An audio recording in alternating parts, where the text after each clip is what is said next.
kining about choices, kining pagpili ba. Dili sa atong pagkinabuhi dili sa kalibutan, sukad siguro nga nanatay buot, murag magsugod na kanang pagpili ba. So life is all about choices man daw. Pero kining pagpili mga kaigsunan, pagpili sa atong sa normal nga pagpili nato isip tawo og sa other side is atong pagpili sa atong Christian life. Kay sa tinuod lang kini pagka-Adventista pagkalisura jud. Kana bang lahi jud ta dili ta ka decide bitaw nga it's a matter of yes or no ba. So kining kinabuhi man nato part naman yun eh. So na-establish na nato nga sa atong pagkatawo, sa atong pagkabuhi ning kalibutan na it's very important part sa atong life. So ato aning i-discuss kini atong journey sa atong spiritual side nga journey. Ingon pa nga in life we're constantly faced with choices. Dagko, gagmay. Kining atong mga choices will shape our destiny, atong future. So ato juning ang atong desisyon sa nakalabay nga 10 ka tuig, 20 ka tuig, siguro ang epekto ato karon pa or sa malabot pa. Morning ato yung ayuhog pili. Isip Seventh-day Adventists were guided by the set of principles and values rooted to our faith. Ang prinsipyo, they are meant to steer us towards the conscious, God-honoring choices. However, in the world that we live, presents us with countless distractions, temptations, and conflicting messages. And in these moments that the importance of our choices becomes even more evident. So isip Seventh-day Adventist, kitang tanan, nabutang naman dyan sa atong kasing-kasing o sa atong huna-huna. Ang values ba? At gimatuto man dyan ta. Gibutang na dyan na sa itong kasing-kasing nga marabag, guiding principle na to ba? Nga if ever we are presented by choice, pilion dyan na to itong sakto. Always ba? Di ba? Kung mabot sa punto nga mupili tag left and right, di ba ang ato ang unconscious mind, maingon dyan nga, dito dyan ta sakto, Adventista man ta. Dili dyan ta, nindot unta dyan diri sayo ni. Pero, naamkod, nitistam ko, diri lang ko, bahalag lisod. So, mga igsunan, murag, kana nga, manang nadyoy, ang dalan man daw sa sakto, malisod man daw. So, murag part na siya. So, sa gibasa ganina, sa Deuteronomy chapter 30, verse 16, nagingon, I have set before you life and death, blessings and curses. Now choose life so that you and your children may live. Gihimo kong saksi karon ang langit ug ang yuta nga kamo gipapili ko sa kinabuhi o kamatayon, panalangin o katalagman, busa pilian ninyo ang kinabuhi aron kamo og inyong kaliwatan magmalungtaron. So kana nga story about ni kay Moses, giistorya niya sa Israelahanon thousands of years ago. So during that time, yang gipapili ang mga Israelanon nga, natay choices karon. It's either life or death, blessings or curses. So mingon ta nga, unsa may pilion na to? So simple kayo. We should choose life. We should choose the blessings. Ngano mo pili man ta ato. So katong lantawon, bisan pag thousands of years ago to kay Moses pato nga time, but for now, relevant gihapon kayo. Applicable gihapon sa atong panahon. Kay kinahanglan nato pilion ang kinabuhi, ang panalangin ug dalan ngadto sa atong Dios. Mga igsunan, kining ulang taon na to ang history sa kalibutan, siguro sa atong kaugalingon, atong backtrack ba, atong hunahunaon, unsa man tong desisyon ako sa kinabuhi sa una, ngang epekto karon pa ni gawas, karon pa ang epekto, karon pa nato nakita. Ulang taon na to, na mga history, sa una, katong Titanic, nalunod man to. Pero natoy desisyon ato o na choice ato nga nahitabo before nilarga ang barko nga maoy nakakontribute sa pagkalunod. Unsa man to? At the last hour, na desisyon nga ilisda nila ang second mate, ang usa ka officer sa barko. Ikaw ayaw sagsakay, kinila ato ipasakay. Unya katong gipanaog, nakalimot man siya turnover sa yawi sa asa butanganan nila sa ilang binocular, ilang telescope.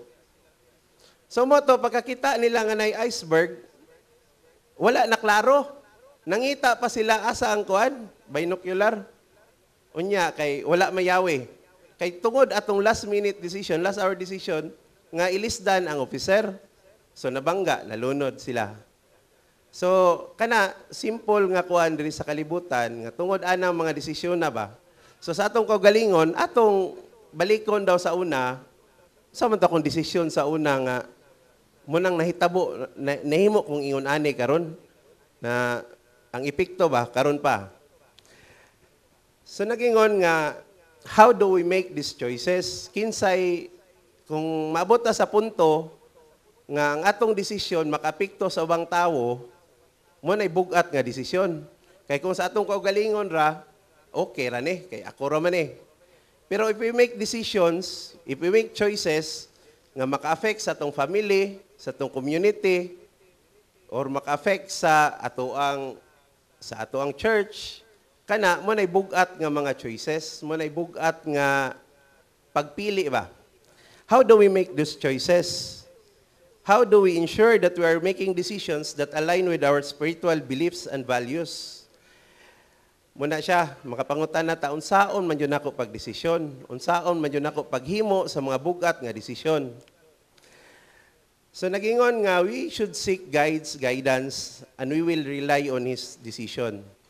Through prayer and studying His Word, we can find clarity and discernment. So makaigsunan, balik na yun gihapon ta, nga mudagop yun gihapon ta sa atong Ginoo. Kay, mura yun na gihapon nga, kung magdesisyon ta sa turang kaugalingon, wa ta nangayog tabang, siguro sa ato ang point of view, sakto ta. Kanang usahay ba? Di ba ginaingon nga, do not make decisions when you are mad, when you're upset, when you are lonely. Kay kada nga mga desisyon, manay nga bugso ng damdamin. Na bang di-desisyon na kagkalit tungod sa imong kasuko, tungod kay lonely ka, depressed ka, in which kasagaran sa mga desisyon ngayon ana, wala dyan ay in the long run ba? Pag abot sa panahon, dili dyan na sakto nga desisyon. So man ni karon atong mga challenge. We may face pressure from society, friends, or even our own desires. Kini mangong atong desisyon, usahay daghan mangong kay factors. Una, ang katilingban, atong kahigalaan, atong mga kaugalingon nga tinguha. Ani, igo yun ta, daghan yun tang igo, ani. Kana bang usahay, Sabado, na, desisyon man na may opportunity nga niabot. So, mubalik na po ta nga, if the opportunity knocks, grab ta diritso. Ana raon ta kasimple, oportunidad ni. Nya Sabado man, libog na po ta. Saman yun ni. Saman ako ning adtuon o adto sa og simbahan ani. So man na siya, mo na yung mga factors ba nga murag na kung dili unta ko Adventista ay kasimple. At to ko dito opportunity. Kay base ka ng opportunity, ang anang opportunity ugma wala na. Domingo na. Pwede na unta, pero wala na pod. So mga kaigsunan, kaingon yung tag dangop tas Ginoo ani. Ampo tag unsa man yun eh. Kung maampo tas Ginoo, mobalik ta sa ato ang virtues, sa ato ang mga kinaiya isip Adventista, sa likway yun natong opportunity. Ani yung tagsimbahan. Kaya ang adlaw Sabado, adlaw man na sa pagpahulay man, igpapahulay man. So mobalik gihapon ta ana. So sa ako ang kuan, muna sa akong profession, sa akong training, more on logical mangod akong kuan ba? Murag logical ko magkuan ba? Murag step 1, step 2, step 3. Murag rule number 1, your wife is always right. Rule number 2, you are right. Back to no rule number 1. Ana ba? Ana naman na. Simple raman.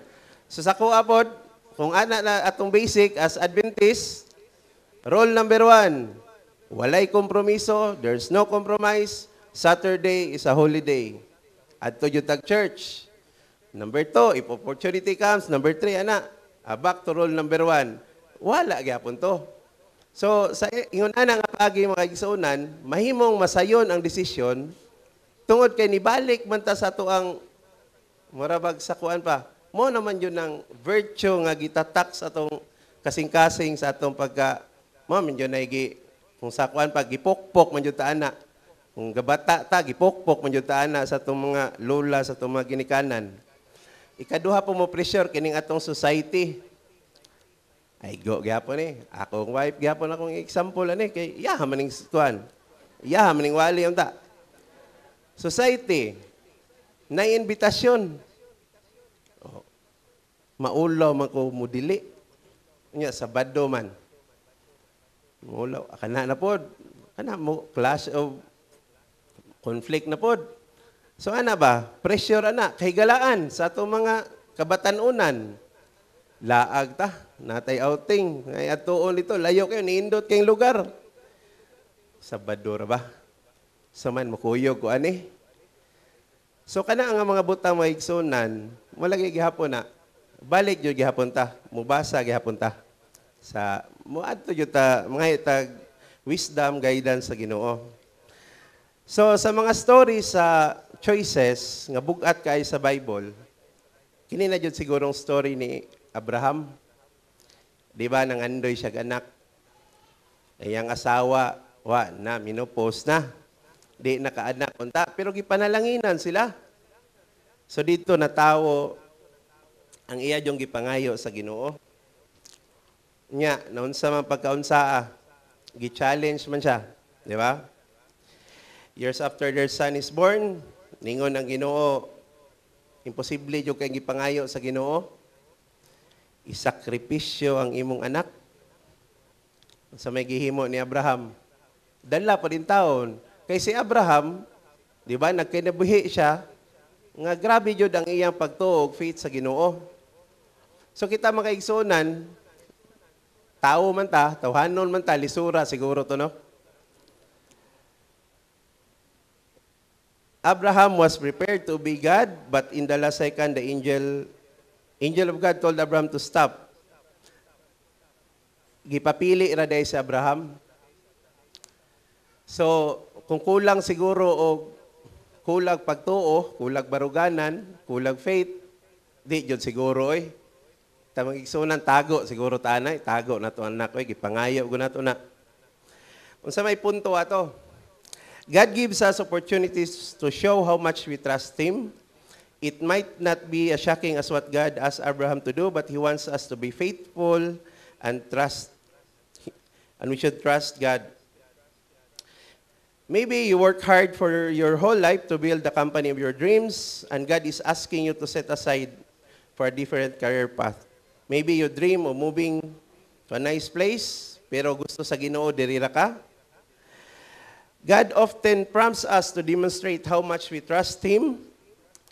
Do we trust Him with our money, our careers, our families, our future? If God is asking you to sacrifice something to demonstrate your trust, will you do it?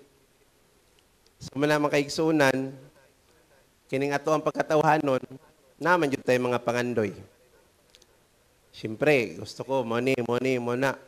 Pero kung ang Ginoo maingon nga, diri ka nga dalan.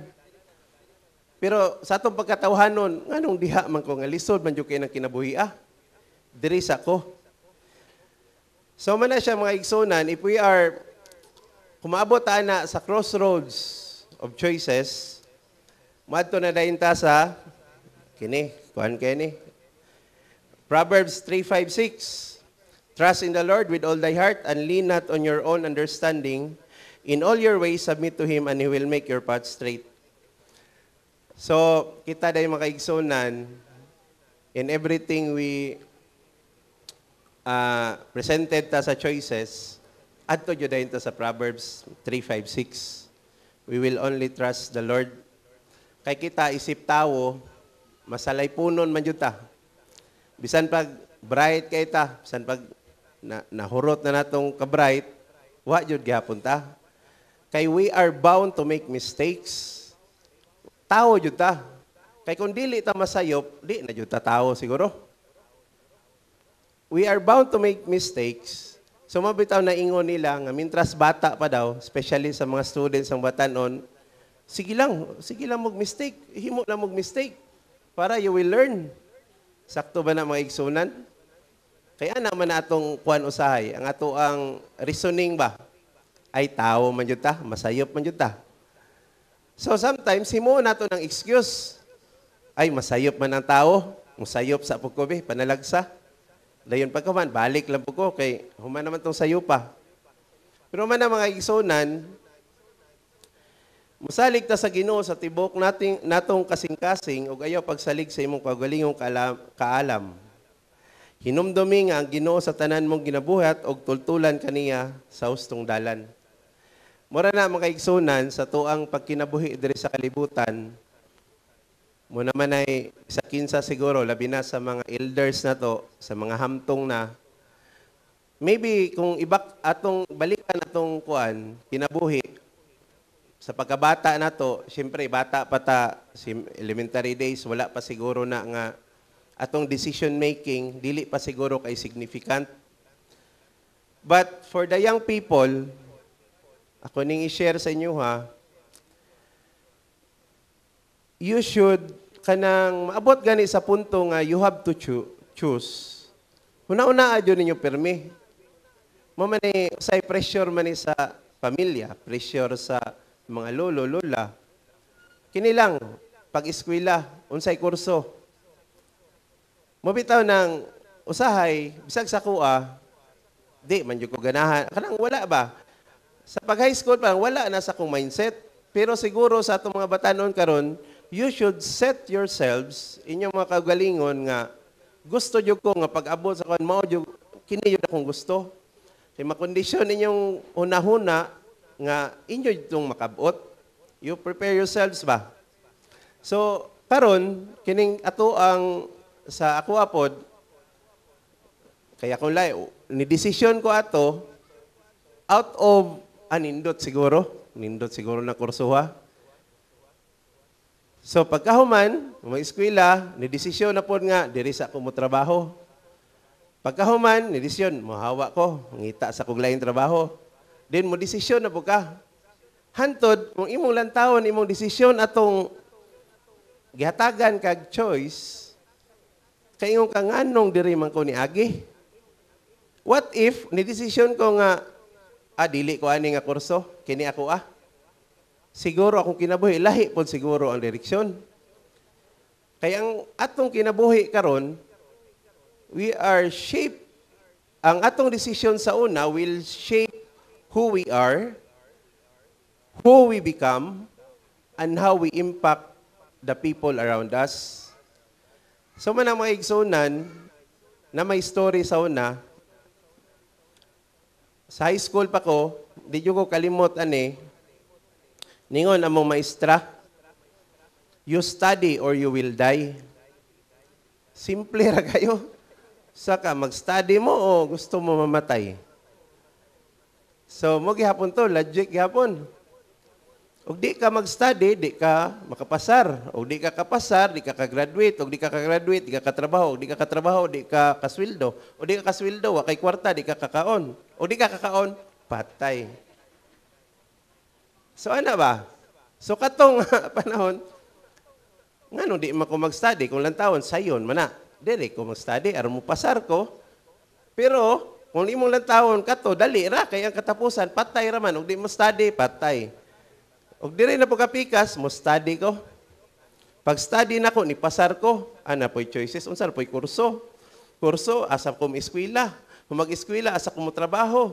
Yung trabaho na ko, ganahan pa ba ko? Daghan kayo, dugay pa po ka mamatay. Katrabaho mo ka.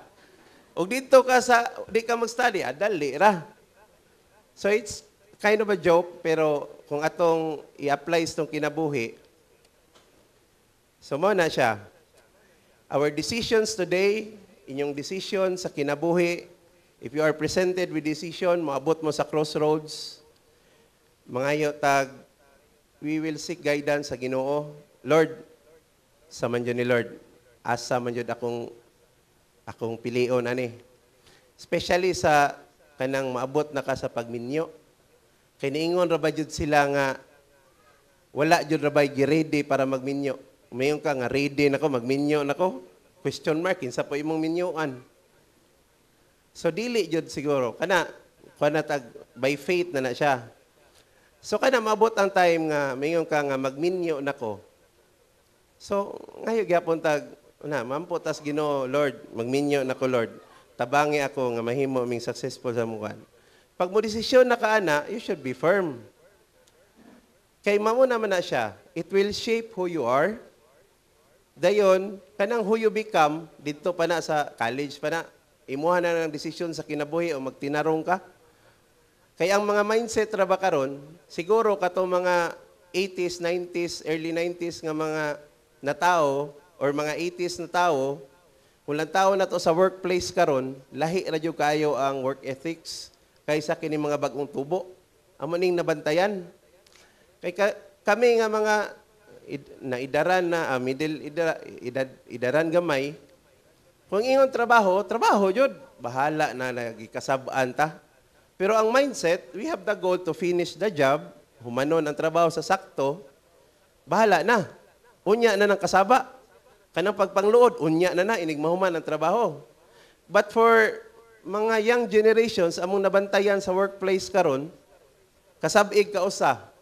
Di ba ugma, wala na. Di pa na mo resign. Moingon ra na nga ni balhin ako sir, first day nako karon. Ngano man, maybe sa generational kanang gap ba, kanang every generation na siguro joy sana ipikto siguro nas gatas o ipiktos technology ba. Kay kung lang tao na to karon, kasab-an gamay mangluod, muundang. Dili makaangay kay wala nakuha ilang gusto, undang sa trabaho, daghan bitag trabaho. Pero sa katong mga sa una, pag naay trabaho, higugmaon ang trabaho, you should be passionate with your work. So manay challenge sa mga batan-on karon. If you make your choice, kung unsa inyong gusto sa kinabuhi, make it a passion. Mugay na, if you're doing a job that you love, it's not job anymore because you're enjoying it. So in that way, you will be more successful sa kinabuhi. Sa among mga idaran, dili na may anak. Kaya di naman mabalik, alam mo, eskwela pa migbalik. Gansi na sa panahon. So mga batanon, that is the challenge in your sa inyong tagsa-tagsa nga kaugalingon, ing na jud inyong kaugalingon, unsa man jud akong gusto sa kinabuhi. So our choices are a reflection of our character, morals, and values. By intentionally aligning our choices with our faith, we not only honor God, but we also inspire others to do the same. Sa daw mga igsunan, kining atong choices is a reflection of our character, morals, and values. So, kung magdesisyon ang isa ka Adventista, mga igsunan, mubutang dyan na mutatak dyan na, diha murag na signature ba, nga kini nga desisyon sa tao, na dyan ni character, na moral, na value. Kaya sa tuwa mga igsunan, ambot lang sa inyo, sa ako lang kung mo desisyon ta, kana bang nana sa ato ang kuandaan, sa atong DNA siguro, nana sa ato ang kaugalingon nga, dili jud ta mo desisyon nga makapasakit sa uban, nga makadaot sa uban, nga makapagan sa uban. So kung ana atong desisyon siguro, pagkaninduta siguro sa kalibutan, pero mampo na, wala man po challenge siguro o di lagi masayop. Unausay, masayop lang po ta. Kay manggiluloyon man atong Ginoo, mapasaylo ra man daw og masayop. So mga igsunan, choices are the building blocks of our spiritual journey. They hold the power to shape our lives and determine our path. As Seventh-day Adventists, we are called to seek God's will, to rely on His wisdom, and to choose actions that reflect His love and grace. Let us embrace the responsibility that comes with making choices and trust in God's guidance in every step of the way. May our choices lead us closer to Him and inspire others to do the same. So mga igsunan, kay kita may iwag sa atong katilingban, mabitaw na ingon nga, among silingan, no, Adventist na sila, mga buutan na sila. So, kana siya, reflection na siya sa ato ang pagkinabuhi nga isip mga Kristohanon. So, hopefully, kita, kanang atong desisyon, kay masakitan ra ba dayon tag kanang, Adventistam nung tato, pero naibatasan, kuhan. Di ba, bisag dili to mutunong sa to, makadungog na tana, masakitan, biya puta. Kay we are expected, ngang atong moral standards, taas yun ta. Ngang ato ang, if we make choices, we should go to the higher morals. Kay hapit na ra ba po election, kinipod usa. Kana, choices man po na. Sometimes, mingon sila nga, duha ka evil. So, unsa man daw? Mingon na po sila, choose the lesser evil. Sa evil, ang isa, eviler siguro, napa-evil list. Di ba? Ang level sa evil ba?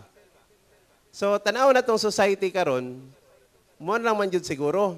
Kaya if we are presented with, kinipod, lisod po ni, siguro ni sa mga katiguangan ni, if you are presented with something or someone nga, kini makadaot, kini mas makadaot, kini makadaot yun. Unya, wala makay choice. Unsa may pilion nimo? Adiri na lang jud ko sa dili kay makadaot. Makadaot ra gihapon. So kana atong kinabuhi, every day sa atong kinabuhi, naa jud na siya, di ba? Bisan pag gawas sa simbahan karon, naa jud na choices. It's either left or right, yes or no. Pero kana mga bugat nga mga desisyon sa kinabuhi nga choices, mo na siya nga kanang mo naanay epekto sa atong pagkatao, sa ato ang standing sa atong pagka-Kristiyano, sa atong spiritual journey, muna na makaigsunan nga mahimo siyang lisod. Pero unta og choices nato diri sa kalibutan is or no lang jud unta, lip og right, pagkasayuna ra jud unta sa kinabuhi. Pero atong lantawon karon, because of the choices of others, mo po na'y nakaapekto. Kaya di man gud nato kontrolado ang tanan. Na'y desisyon ang presidente. Presidente ramon taga desisyon. Kita affected man po ta. So mga igsunan, if ever we are presented with choice, nga kita'y mo desisyon para sa bang tao, para sa katilingban, hinaot unta, nga kung mo desisyon ta nga makapekto sa uban, kanang atong desisyon, ato na siyang giampo, nangayo tagaydan sa anak sa atong Ginoo. Kay kining kuan makaigsonan, kini daw choice, this is a gift of God. Kining pagpili ba, gasa ni sa Ginoo. Kay sa una pa jud, sa first pa jud kay Adam ug Eve, di ba? Wala man di man diktador ang Ginoo. Wa man siya giingon nga maura ni inyong himuon. One gift we may take for granted is the gift of choice. When God created Adam and Eve, He gave them the gift of choice. They had the power to choose to eat the forbidden fruit or to obey God and not eat. So pagsugod pa lang sa kalibutan, pagsugod pa lang at first pa yun makaigsuunan, gigasahan na ang tao sa choice. It is a gift from God. Mabitaw nang we should choose atong gamiton ang ato ang gasa sa pagpili sa sakto, sa pagpili sa makatarunganon, sa makaayo sa tanan. Ang pagpili gasa sa Dios gamiton tani sumala sa iyang kabubuton og dili sa atong kaugalingong kaalam. Kay bisan pag unsaon makaigsuonan, kita tawo, we are fallible beings, masayop jud ta. Because choices is not perfection, it is progress. Dili yun na perfecto nga kana siya progress yun na siya. Every time magkaidaran ta because of the choices, wrong choices nga atong nahimo atong bata pa ta, siguro makagain na tag wisdom, di na to nato himuon, mo nang hinauton tayo, inikahingkod na, sakto na jud ta mo pili. Sakto na jud ang ato ang pagpili. It is guided by the principles o guided sa wisdom sa Ginoo. It's about acknowledging when we make mistakes or face consequences of poor choices, we can turn to God for forgiveness, redemption, and the strength to move forward. So, gihapon mga igsuunan, masayop man jud ta, ato man jud na sa atong pagkatao, masayop man jud ta, but hopefully, we will choose, pag-abot sa panahon, nga atong pilion jud ang kinabuhi o ang panalangin. Mayong adlaw, ipagpahulay kanatong tanan.